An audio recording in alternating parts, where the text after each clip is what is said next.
1986 September மாதம் south Korea. அன்னைக்கு வயக்காட்டுல 71 வயதான மூதாட்டி ஒருவர் சடலமா முட்புதருக்குள்ள கண்டுபிடிக்கப்படுறாங்க. சம்பவ இடத்துக்கு வந்த சவுத் கொரியா போலீஸ் மூதாட்டிய சொந்த உடைகளாலேயே மூச்சு திணறி சாகடிச்சிருக்காங்க.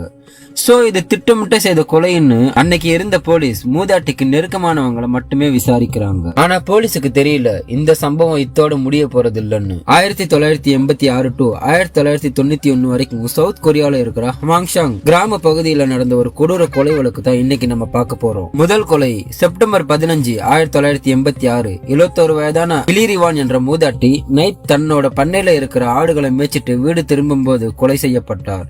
இது நம்ம இன்ட்ரோவிலே பார்த்துட்டோம். இரண்டாவது கொலை அக்டோபர் 20, 1986. அடுத்த மாசத்திலேயே 25 வயசான பாக் யுன் ஷுக் என்ற பொண்ணு பஸ் ஸ்டாண்ட்ல இருந்து தனியா வீட்டுக்கு நடந்து போறப்ப கடத்தி பாலியல் வன்கொடுமை செஞ்சு முகம் உடற்பகுதியில கடுமையா தாக்கப்பட்டு சடலமா கால்வாய்க்குள்ள கடந்தாங்க. ஃபர்ஸ்ட் போலீஸ் இந்த 2 கேஸையும் தனித்தனியா தான் பார்த்தாங்க. மூன்றாவது கொலை டிசம்பர் 12, 1986. 24 வயசான இக்வாங் ஜாங் சுன் என்ற பொண்ணு ரேப் செஞ்சு கழுத்தை நெரிச்சு கொலை பண்ணிடுறான். நான்காவதா அதே மாசத்துல 21 வயசான லீ தியோ சுக் என்ற பொண்ணை கூட அதே பேட்டர்ன்ல கில்லர் கொலை பண்றான். இந்த இடத்துலதான் சவுத் கொரியன் போலீஸ் டவுட் ஆகுறாங்க.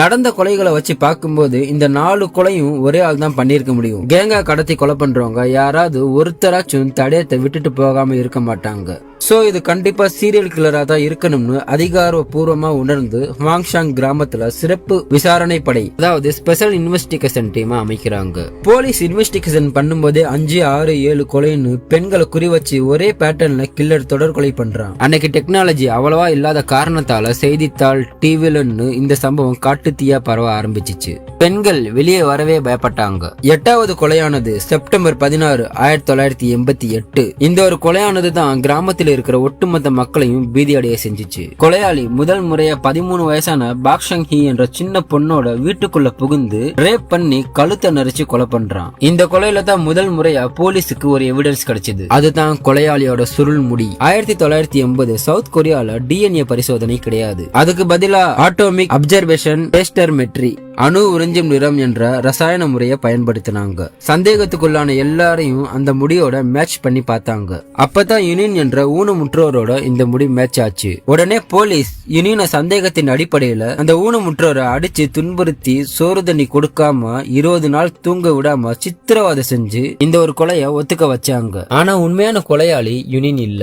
அது அங்கிருந்த கிராம மக்களுக்கு எல்லாருக்குமே தெரியும். யுனின் ஊனமுற்றோர், நடக்க முடியாத நிலையில எப்படி எவ்வளவு கொலையை செஞ்சுட்டு தப்பிச்சிருக்க முடியும்? அதுவும் இல்லாம சுவர் ஏறி வீட்டுக்குள்ள எப்படி போய் 13 வயசான பொண்ணை கொண்டு இருக்க முடியும்? காலம் கொஞ்சம் கொஞ்சமா நடந்து 2006ஓட இந்த கொலைக்கான சட்டப்பூர்வ காலக்கேடு முடிஞ்சது. ஆனா குற்றம் செஞ்சவனுக்கு கண்டிப்பா தண்டனை கிடைச்சே ஆகணும்னு 2019 இந்த கேஸ் ரீஓபன் பண்றாங்க. NFS, அதாவது national forensic service and DNA, இத வச்சு பாதிக்கப்பட்ட பெண்களோட ஆடையில இருக்கிற ரத்தத்தை பரிசோதனை பண்றாங்க. ஃபர்ஸ்ட் செல்லுல இருக்கிற குறிப்பிடத்தக்க ரேப் லிஸ்ட் கைதிகளோட மேட்ச் ஆகுதான்னு பரிசோதனை பண்றாங்க. அங்கதான் சவுத் கொரியன் போலீஸுக்கு அதிர்ச்சி காத்திருந்துச்சு. அந்த டிஎன்ஏ சவுத் கொரியா புசன் சிறையில ஆயுள் தண்டனை அனுபவிச்சு கொண்டிருந்த லீ சுன் ஜே என்றவங்க கிட்ட 100% கச்சிதமா மேட்ச் ஆச்சு. லீ கிட்ட போலீஸ் விசாரணை பண்ணும்போது முதலில் இந்த கொலை நான் பண்ணலன்னு தான் சொன்னான். அப்புறம் ஆதாரத்தை காட்டினதும் ஆமா நான் தான் செஞ்சேன்னு ஒத்துக்குறான். சரி, இந்த நாய் எப்படி ஜெயில வந்தன்னா மனைவியோட ஏற்பட்ட தகராறுல மனைவியோட தங்கச்சியே ரேப் செஞ்சு கொன்றதால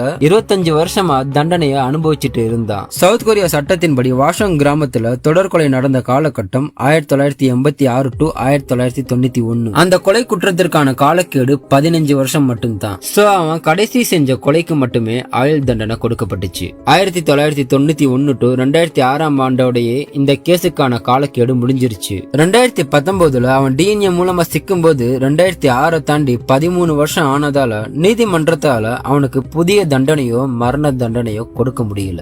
திஸ் கேஸ் க்ளோஸ். அன்னையில இருந்து இன்னைக்கு வரைக்கும் பெண்களுக்கான பாதுகாப்பு இல்லவே இல்ல. ஒரு சில அண்டை நாடுகள்ல தண்டனை கடுமையா இருக்கு. எனவே இதே மாதிரியான அடுத்தடுத்த கிரைம் ஸ்டோரி பார்க்கணும்னா நம்ம சேனலை சப்ஸ்கிரைப் பண்ணிக்கோங்க. பாய்.